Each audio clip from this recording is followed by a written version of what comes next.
So guys, ito muna ang uunahin ko dahil mataas na ang sikat ng araw bago ako nakarating sa aking farm. Dito muna ako dito sa tabing kalsada. Pinaakyat na ko na pala ito sa kapatid ko.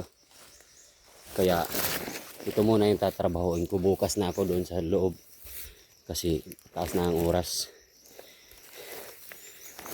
Isang puno lang ito.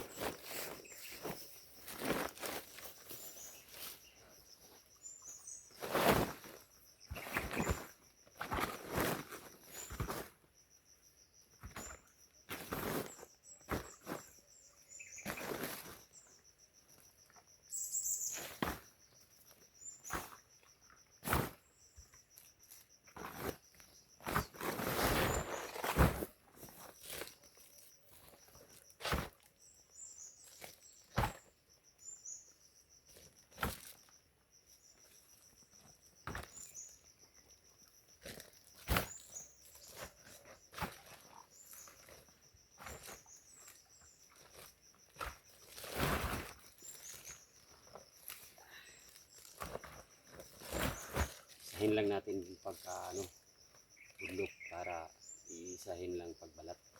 Kasi kung palipat-lipat mas lalong bumabagal ang pagkatapos.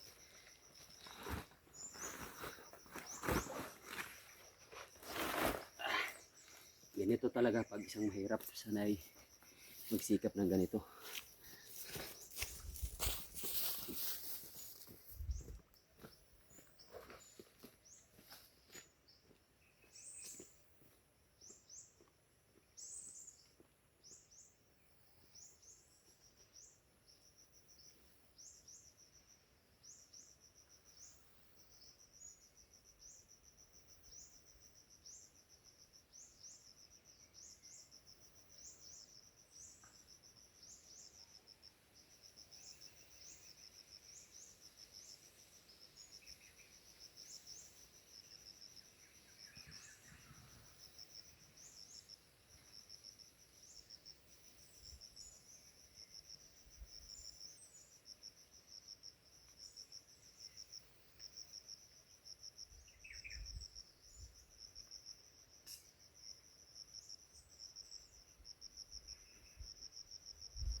Mahirap talaga pero ayos lang.